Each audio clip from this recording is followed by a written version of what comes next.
Hey everybody, this is Russ from Retro Game Core. Retroid just announced their upcoming handhelds. There's two different models and they are coming in hot. They announced it last night and the pre-order starts here later today, basically the time that this video goes live. So in this video, we're going to do a quick breakdown of everything that we know so far and what I expect to see from these two different handhelds. They are both very similar looking and kind of close in performance too, so we will talk about that as well because it's a bit of a confusing launch to know which one might be the best fit for you. So right off the bat, we've got two new options. The Retroid Pocket G2, which looks identical to the Retroid Pocket 5, but with some new colors and a new chipset. And now we have also the Retroid Pocket 6. This is a new design externally, and it's also using a higher performance processor, the Snapdragon 8 Gen 2, the same thing that is found in the Odin 2 line of devices and the new AYN Thor. So let's start by talking about the Retroid Pocket G2. Like I mentioned, this is identical to the Retroid Pocket 5, but with a couple new color options. We still got the black and GameCube and 16-bit versions that we saw on the Retroid Pocket 5, but now we have turquoise and yellow, and in combination with these white buttons, these look very much so like the old Nintendo Switch lights, and honestly, I think that looks pretty awesome. As a reminder, these handhelds have a 5.5-inch 1080p display, so the display themselves are about the same size as a Nintendo Switch Lite as well. So I think it's a pretty cool match to have something same screen size and same colors as those old Switch Lite models. Most of the other stuff is the same as the Retroid Pocket 5 as well. It's got 8GB of RAM, 128 gigs of internal storage, and it's also got that 5.5-inch AMOLED display. And of note, many devices are coming out with 120Hz panels. This one is 60Hz. It's got the same 5000 mAh battery on it, and it runs Wi-Fi 6 and Bluetooth 5.4. Now the big change here is the new processors, the Snapdragon G2 Gen 2. And this one is a gaming-focused processor that is released by Qualcomm and actually debuting in the Retroid Pocket G2, so we have not seen this in any other handheld before. According to Retroid, this should give us nearly double the performance of the Retroid Pocket 5, but I think this is one of those things that we will have to test to really see. And there are a lot of factors that come into whether or not a chip is going to be good for emulation and retro gaming. You know, CPU power is important, but GPU also when it comes to shaders, as well as things like running PC games via WinLater and GameHub and GameNative. So we've got a lot of factors to consider when it comes to a chipset, and specs don't mean everything. So if this device gives us, say, 80% uplift over the Retroid Pocket 5's Snapdragon 865, then my guess here is that it's going to basically get over the hump when it comes to PS2 and GameCube, meaning that some of those problematic games that maybe didn't play at an upscaled resolution on the Retroid Pocket 5 might play just fine here. One other factor that we don't really know just yet is whether or not it's going to be compatible with third-party drivers. So that's going to be another large factor there. Can we load up things like turnip drivers, which will help with Switch emulation? In addition, the Retroid Pocket 5 can dual boot into Linux, and you can play things like Rocknix on it to be able to get this really nice retro gaming setup. We have no idea whether or not the G2 Gen 2 is going to give us that same level of compatibility. So when it comes to performance, yes, this thing might have more processing power than the Retroid Pocket 5, but compatibility is a big deal when it comes to emulation. So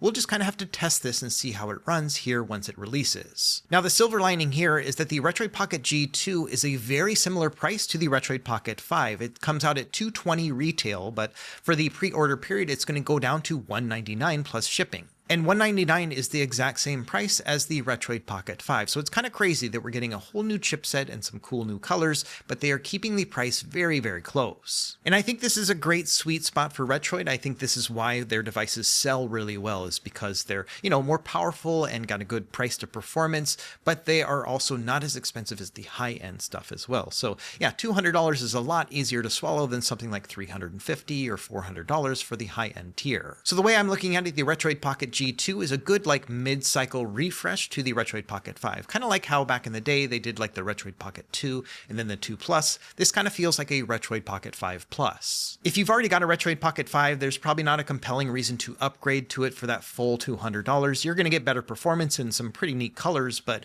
I don't know if that's worth spending that amount of money. Instead, I see this as potentially replacing the Retroid Pocket 5 as being an easy to recommend $200-ish price point handheld. Instead of the Retroid Pocket 5, you can get something with a bit better performance. So now let's talk about the Retroid Pocket 6, which should be like the full-on successor to the Retroid Pocket 5. And first thing out of the gate is that the prices are very similar on this one as well. They are starting it at $229 retail, but it's going to be down to $209 during this pre-order period. So really only $10 more than the Retroid Pocket G2 that we were just talking about. And in terms of performance and compatibility, you've got a lot going on here. It's running the Snapdragon 8 Gen 2, same thing as in the Odin 2 devices and the AYN Thor. And $209 for this particular chipset is a crazy good deal. Usually you only will find this for $300 or more. And so the fact that we are seeing this for almost $100 cheaper means that this is maybe one of the best price to performance handhelds that you can find.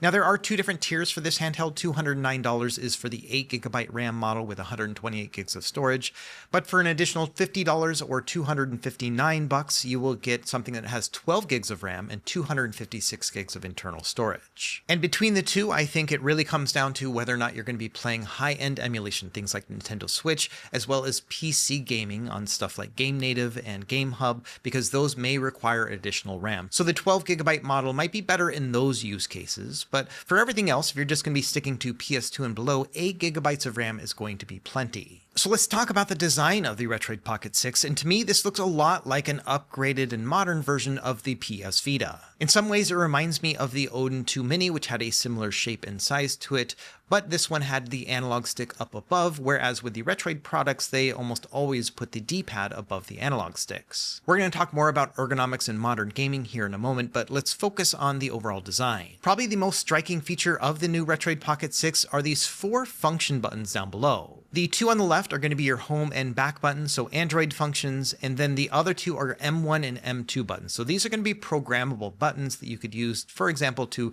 replace one of the face buttons or to potentially do a different action or hotkey within the system. And looking at these buttons, it completely reminds me of something that's kind of nostalgic and retro, which I think is something that Retroid has always kind of gone for with their design.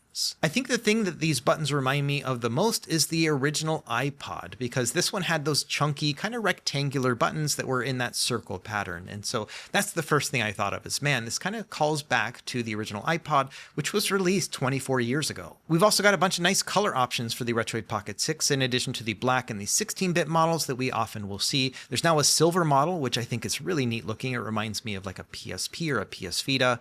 But then we also have a turquoise model, which again looks like a cross between a Vita and a Switch Lite. And then they have what they call the orange model, which I think is kind of yellow, but this one has black buttons. And this reminds me of my original Retroid Pocket 2, which had this same kind of color. And so I really like this kind of throwback to, about 5 years ago when they released that handheld. And then finally, there's a light purple model, which I think looks really neat. They have crystal style buttons and D-pad, which means they're see-through like on a PS Vita. And that's the same thing on the silver model as well. So I like that little touch. It was the same thing that we saw in the Odin 2 Mini, and I really love that look. So right off the bat, just from the front, yes, this thing looks like a PS Vita, but if you look at the back, it does have ergonomic bumps on it. Now in terms of display, it's kind of similar to the other one. It's 5.5 inches AMOLED and 1080p resolution, but this one goes up to 120 Hz. That's going to be great in certain use cases. When playing retro games, if you have it at 120 Hz, that will often reduce the input latency when playing that game, so that's always awesome. And then also at 120 Hz, it'll be really great for game streaming if you want to play games at 120 frames per second. And then same thing with playing PC games natively on it. In Game Native and Game Hub, you can also push some games to 120 frames per second, and it's going to look amazing. So I love the fact that they went with a higher refresh rate on this display, and I think it's going to pay dividends when it comes to retro gaming as well as modern stuff. The battery is also a little bit larger on this one. It's 6,000 milliamp hours instead of 5,000, so we should get some pretty good gameplay, especially with the Snapdragon 8 Gen 2, which is a pretty efficient chip, all things considered. So I would expect to get, close to like 6 to 8 hours of gameplay when playing things like GameCube and PS2. It's also got some of the features I would expect from a Retroid product, including analog triggers and Hall sensor analog sticks, and I assume that you can change out the caps on these like you could with all the other models. So on paper, this one is really sizing up up to be an excellent mid-tier handheld as well. It's kind of crazy because it kind of feels like it's in direct competition with the Retroid Pocket 5 and G2, which are at a similar price point, but this one should have quite a bit better performance. It is worth noting that this device should be quite a bit larger than the Retroid Pocket 5, even though the pictures kind of make them look similar. So this one's going to be about 10 millimeters wider and about 8 millimeters taller. Now that's not a huge difference. It's still going to be smaller than things like the original Odin 2 and the KONKR Pocket Fit, but it is getting bigger and bigger with every Retroid mainline release. Hey, this is Editing Rust. So I just noticed on their website they updated it, and the Retroid Pocket 6 is not shipping until January. So this is not going to be a holiday purchase compared to the Retroid Pocket G2, which is shipping out in like the next couple weeks. And so if you are looking for one to get before Christmas, that would not be the Retroid Pocket 6. You'd want to get something else. Okay, let's talk a little bit about ergonomics and just overall comfort with the designs, at least as we can see on paper. Let's use the Retroid Pocket 5 as our example, since this will be identical to the Retroid Pocket G2. Now, the G2 and the 6 are both going to have a D-pad centric design where the D-pad is up top. And this is always a point of contention when it comes to making these handhelds. Some people love the fact that the D-pad is up top. It gives them a more retro feel for D-pad centric gaming, while others prefer an offset layout like something like an Xbox controller or the Nintendo Switch. And I think that either can be good. It really depends on the context of what games you are playing, what systems you're running, and so on. Now, a lot of people prefer a D-pad-centric layout because they're used to the PlayStation-style controllers, which had the analog sticks down below, and it's very comfortable to use a PlayStation controller with this sort of layout.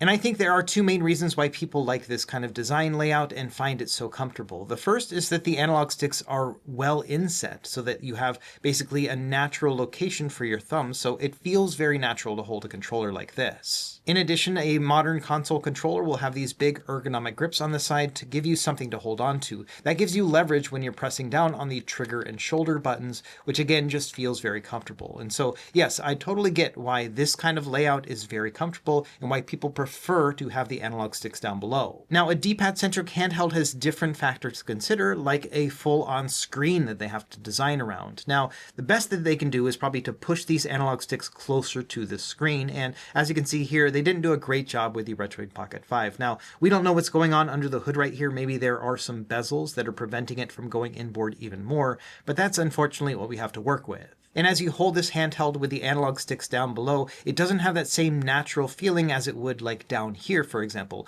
Obviously, it's not possible to put them down here because of the screen, but ideally that's where you would put them for the best comfort. The other factor to consider with a handheld is portability and the fact that they don't have huge ergonomic grips to them. Instead, you've got like these small ergonomic bumps. Now, these fit just fine when playing it with a D-pad centric setup because your hands just kind of cup around it. But when it comes to playing analog and with the triggers like a modern game, yes, you don't have that leverage down below and it can feel a little bit awkward. Now, thankfully, Retroid provides a solution to their own problem. They offer this TPU grip case, which is I think $10 or $15 on their website. So this just slides right in. It's kind of soft to the touch. I did a video about it, but you can see here this adds all that functionality. So now we have these grips to hold on to. They're not huge and chunky, but they still get the job done. Like it helps with the offset of the triggers, and so it doesn't feel imbalanced. In addition, because your hands are going to be a little bit wider, that does make the thumbs kind of go to a more natural space right here. So this also feels better. Obviously, you're going to lose a bit in portability, but it's still nice to be able to have this option if you want. And the nice thing is the Retroid Pocket G2 is the exact same shape and size as the Retroid Pocket 5, so this TPU grip should fit very nicely. Now, the Retroid Pocket 6 might be a different story. Yes, it is a D-pad-centric handheld, but it's a lot more rounded and PS Vita-esque. Two handhelds with a similar shape are the PS Vita and the Odin 2 Mini. These are both very rounded. This one is different because it does have the analog stick up above as opposed to down below. Now, what's interesting is that in terms of size, the Retroid Pocket 6 is going to be wider than each of these, about 10 millimeters wider than the Odin 2 Mini, but around the same height overall. The handheld with the closest approximate size is actually the Switch Lite, which you can see here is, about 10 millimeters bigger than the Retroid Pocket 5. Now, like I said, in the grand scheme of things, this is not a huge size difference, but if you are looking for something a little bit more portable, then the Retroid Pocket 5 or the G2 are going to be smaller than the Retroid Pocket 6. Now, one of my favorite things about the Odin 2 Mini is its rounded size and the fact that it doesn't have ergonomic grips on the back, because that allows you to easily shift your hand down without running into any of those ergonomic bumps. So if you're playing analog stick-centric games, it's comfortable. If you're playing D-pad-centric games, it's also comfortable. So unfortunately, I don't really see that happening in the same way with the Retroid Pocket 6 because that one's going to have ergonomic bumps. So you can kind of think of the Retroid Pocket 6 as looking like the Odin 2 Mini, but having the backs of the Retroid Pocket 5 with these ergonomic grips. And the problem here is that when you shift your hand down, your fingers are going to bump into the ergonomic grip, and so it's not that much of an easy transition compared to it on the Odin 2 Mini. And so that's one of my concerns as well, is that yes, you are going to be able to shift your hand down with a more rounded device, but having the ergonomic grip does make it a little bit harder to do. Now, I fully expect Retroid to make a TPU grip option for the Retroid Pocket 6. They've done that for the past few handhelds they've made, so that's going to improve the ergonomics in general like it does for the Retroid Pocket 5, but it will also make the device even larger. So when it comes down to it, I think that much like with the Retroid Pocket 5, we're going to have the same ergonomic constraints when it comes to playing the Retroid Pocket 6 and the G2, in that it's going to be awesome for D-pad-centric gaming, but when it comes to more analog stick-centric stuff, you may have to make some compromises in how you hold the device, or you'll have to shell out for like a TPU grip or something along these lines. For me personally, I think that once we get to a certain performance threshold, like the Snapdragon 8 Gen 2 and the Retroid Pocket 6, then I generally will prefer an analog stick-centric layout like the KONKR Pocket Fit and the original Odin 2. These to me are just a lot more comfortable to use, and that's because when I play with a powerful processor like this, I play more modern games, things like Nintendo Switch or PlayStation 2 and GameCube, and most of those games are going to be analog stick-centric. So for me, this is a more comfortable layout with this particular chipset. In fact, right now, the KONKR Pocket Fit remains my #1 handheld with this particular form factor. I like the overall size of it. The 6-inch display is excellent. It's only LCD and 60 Hz, but I think that overall it's still very good. And then also it's got that analog stick-centric layout, which I prefer in these high-end models. This one has the Snapdragon G3 Gen 3 inside of it, which is really excellent. Really good performance, good compatibility, even better than what you would find on the Retroid Pocket 6. And this one's also a good price point. The super early bird right now is $250. It goes up from there, but still, I like the fact that we have a fairly cheap introductory price point with this particular chipset. So in general, I've really been enjoying this, and I feel like the Retroid Pocket G2 and the Retroid Pocket 6 kind of have to dethrone this one in my mind. Okay, so putting it all together, I think that there's no denying that these devices look good. They're coming in at a pretty good price, especially with this level of performance that we can expect from both models. So I think just in a vacuum, yes, if you're looking for around the $200 price point, then both of these options look to be pretty great. But there's also no denying that this particular segment of like candy bar style handhelds around this $200 price point have a lot of competition nowadays. And so there may be compelling reasons why the Retroid Pocket 6 and the Retroid Pocket G2 just aren't compelling for you, and I totally understand that. Because the Retroid Pocket 5 was so good and sold so many units, I'm not sure how many people that would be within this target audience are ready to upgrade for an additional $200 or $210 to get something that's so similar between the two. Now, that's not saying that either of these devices are going to be bad in any way, but rather just kind of a sign of the times in that, yes, there are only so many retro handheld gaming enthusiasts, and they might already have a device that they really love, and so there may not be a lot of incentive to upgrade to these models. But of course, this community keeps on growing, and people are always looking to buy their first handheld at this price point, and so if you are, I would say that yes, these are going to be a pretty safe bet. Between the two, it's kind of confusing because the prices are so similar, but I would say if you're going for performance, then I think that the Retroid Pocket 6 is probably going to provide that. But if you're looking for something that's maybe a little bit slimmer and more of a tried and true form factor, then yes, the Retroid Pocket G2 might actually get you there as well. And for everybody who already owns a Retroid Pocket 5, I would say that you do not need to buy into this FOMO because the RP5 is still excellent and still for sale on their website as well. And so putting it all together, it's kind of the same old story that we've seen over the past year, where if you are just now jumping into handhelds, then yes, the latest Retroid product might be the best option for you, but if you've already got something similar, it may not be worth that upgrade price. And then of course, in videos like this, I always like to mention that it may be in your best interest to not pre-order these devices, because as you pre-order them, you are going to get a $20 discount over the retail price, but you are also taking on the risk of something going wrong with the launch. And we've seen that with Retroid and other companies where when they first release the device in the first couple of batches, there might be some hiccups that were unforeseen. And so it might be worth just kind of holding back. You are going to spend an additional $20 by the time it goes to retail, but it might be worth that peace of mind to know that you won't have to deal with, returns or exchanges or any other things that may happen with a botched release. Now, for For me personally, I review these things for a living, so I'm definitely going to be picking these up as soon as the orders go live. And my plan is for the Retroid Pocket G2, I'll probably get the yellow or maybe the turquoise one. I like the fact that these look a lot like a Nintendo Switch Lite. For the Retroid Pocket 6, I'm kind of torn. You know, I love the nostalgic look of that orange or yellow color with the black buttons, but the silver one is kind of calling my name as well. I like those crystal buttons and D-pad. It looks really sharp. So let me know what you think in the comments down below. Are you interested in picking up either one of these? And which color are you going for? That's like the most important thing when it comes to a Retroid release, is the actual color options. They've always been really great about that, and I think these are an excellent lineup.